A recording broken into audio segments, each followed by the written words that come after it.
আপনার এই জীবনযাপনের মধ্যে এতগুলো শিল্পে নানা বিস্তারে চড়ে বেড়ানোর মধ্যে বইয়ের ভূমিকাটা আসলে কেমন?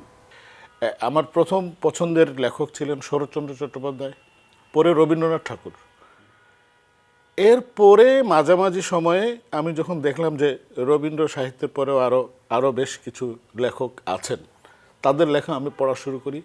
ইন্টারমিডিয়েট পাশের পরে এরশাদের আমলে আমি প্রকৌশল বিশ্ববিদ্যালয়ে ভর্তি হই। 17 মাস পরে শুনি ক্লাস শুরু হবে। এই 17 মাস আমার করার কিছু নাই। এই সময় আমি চেষ্টা করি, মানে যতগুলো বই আমার ক্যাডেট কলেজে থাকার সময় পড়া সম্ভব হয় নাই, সেই বইগুলো আমি জোগাড় করা পড়া। বঙ্কিমচন্দ্র দিয়ে শুরু করি। বঙ্কিম রচনাবলীর প্রায় শুরু থেকে শেষ পর্যন্ত 4, 5, 6, 7, 8, 10 দিন মিলে আমি পুরো টানা পড়ে ফেলি, দিন রাত ধরে আর কি। এই করতে করতে করতে করতে আসলে আমি লেখক হওয়ার জন্য কখনো চেষ্টা করিনি, পড়িও নাই। আমি সবসময় পাঠে মজা পেতাম, পড়তে পড়তে মজা পেতাম। পড়তে পড়তে এই পড়ার মধ্যে মনে হলো লেখা তো পরিশ্রমের কাজ, পড়াটা আনন্দের কাজ। সুতরাং আরেকজন কষ্ট করে যেটা লিখলো সেটা আমি পড়ে মজাটা নেই না কেন, সমস্যা কি?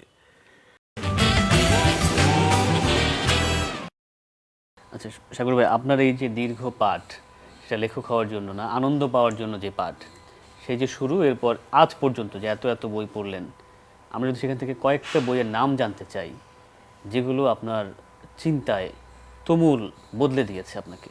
প্রথম দিকে আমি পাঠক ছিলাম নিহার রঞ্জন গুপ্তের। নিহার রঞ্জন গুপ্ত, রোমানা আফাজ, আমার তখন কিশোর বয়স, মাসুদ রানা, এদের থ্রিলিং জীবন আমাকে অ্যাডভেঞ্চারাস হওয়ার জন্য প্ররোচিত করেছিল। পরবর্তীতে শঙ্করের কিছু বই আমি মুগ্ধ হয়ে পড়ি। কত অজানারে, যোগ বিয়োগ গুণভাগ, চৌরঙ্গী। তার চৌরঙ্গী উপন্যাসটা পড়ার পরে আমি যখন প্রথম কলকাতা যাই, এই উপন্যাস যে এরিয়া জুড়ে, যে ভূগোল জুড়ে এই উপন্যাসটা হয়েছিল, পুরো জায়গাটা আমি ঘুরে দেখে এসেছিলাম।